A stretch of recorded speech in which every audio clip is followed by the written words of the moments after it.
En los últimos días de vida de David, el palacio entero estaba envuelto en un ambiente de silencio y expectativa.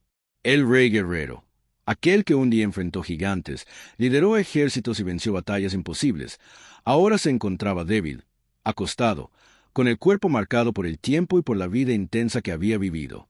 Cada respiración era más lenta, cada palabra más valiosa, pero había algo que David aún necesitaba hacer.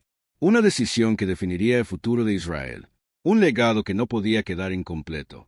Fue en este escenario que ocurrió una de las conversaciones más importantes de la historia de la familia real, el encuentro entre David, Betsabé y el destino de Salomón. Betsabé entró silenciosamente en la habitación del rey. Observó al hombre que un día gobernó Israel con valentía y que ahora, al final de su vida, llevaba en los ojos una mezcla de cansancio y paz. Aún así, había algo vivo dentro de él, una pequeña llama que aún no estaba lista para apagarse. David la recibió con una mirada suave, pero llena de atención. Él sabía que ella no venía por sí misma, venía por algo más grande. Betsabé se acercó, tomó la mano del rey, con voz firme, le recordó la promesa que él había hecho. Salomón sería el próximo rey de Israel. Ella no hablaba solo como esposa, hablaba como madre, como una mujer que había visto su hogar amenazado por la ambición de Adonías, como alguien que entendía que si David no actuaba, Salomón sería eliminado y el reino caería en el caos. En ese momento, el profeta Natán entró, como parte de la estrategia que ambos habían preparado. Natán reforzó la urgencia de la situación, recordando a David que Adonías ya actuaba como rey y que el tiempo para reaccionar se estaba agotando. La presencia de ellos dos trajo claridad, trajo fuerza, trajo un despertar interno. Y entonces David habló. A pesar de su debilidad, su voz aún cargaba autoridad. Confirmó delante de Betsabé y Natán que Salomón era el elegido, no solo por él, sino por Dios. David declaró que el trono no sería tomado por la fuerza, ni por ambición, ni por el hijo mayor. El trono sería para aquel que Dios había apartado desde el vientre. Esa conversación no fue política, fue espiritual, fue histórica. Fue el último acto de un rey que sabía que su tiempo se estaba terminando, pero que aún tenía una misión: asegurar que la voluntad de Dios prevaleciera. Después de esta decisión, David ordenó la unción inmediata de Salomón. El viejo rey descansó.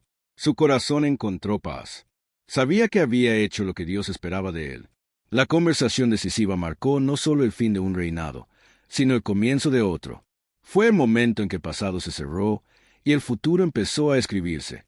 Porque incluso al borde de la muerte, David hizo lo que siempre hizo en los momentos más importantes de su vida. Escuchó a Dios, obedeció a Dios, y permitió que Dios guiara su historia, hasta el último suspiro. Después de la conversación con Betsabé y Natán, algo despertó dentro de David. Aunque estaba viejo, débil y a punto de morir, el rey sintió la urgencia de actuar. Entendió que no podía esperar un día más, ni una noche más. El futuro de Israel estaba en riesgo, y Adonías avanzaba rápido. El trono del Señor no podía caer en manos de la ambición. David necesitaba garantizar, en vida, que la promesa se cumpliera. Era su última responsabilidad como rey, su último acto como siervo de Dios. Su respiración era pesada, pero su decisión firme. Y entonces, con un último impulso de fuerza, dio la orden que cambiaría la historia. Salomón debe ser ungido inmediatamente como rey de Israel. No mañana, no cuando el palacio estuviera listo, no cuando él se sintiera mejor. Inmediatamente. Esa palabra llevaba urgencia, autoridad y guerra espiritual. Era como si el rey dijera: no permitiré que el enemigo tome lo que Dios ya determinó. David llamó de inmediato a 3 hombres de confianza absoluta: Sadoque, el sumo sacerdote; Natán, el profeta; Benaía, el comandante leal y valiente. Cada uno tenía un papel crucial para que nada saliera mal. David sabía que Adonías ya había armado una fiesta, se había coronado a escondidas y había reunido seguidores. Sin rapidez, Israel caería en caos. La instrucción fue clara. Salomón debía ser colocado sobre la mula real, símbolo de sucesión legítima. Debía ser llevado al valle de Gijón, donde el pueblo pudiera verlo. Y allí, delante de todos, debía ser ungido como rey. La orden corrió por los pasillos como fuego. Los siervos se movieron. Los guardias ajustaron sus armaduras. El pueblo comenzó a reunirse, curioso y expectante. Era como si la esperanza hubiera despertado de un largo sueño.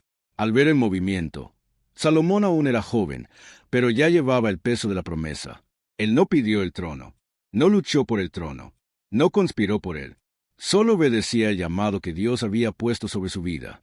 Cuando Sadoc derramó el aceite sobre la cabeza de Salomón, algo sobrenatural sucedió. El pueblo comenzó a gritar. La trompeta resonó por los valles. La alegría llenó la ciudad. ¡Viva el rey Salomón! Los gritos fueron tan fuertes que llegaron hasta la fiesta de Adonías como un terremoto. La autoproclamación del hermano se desmoronó en segundos.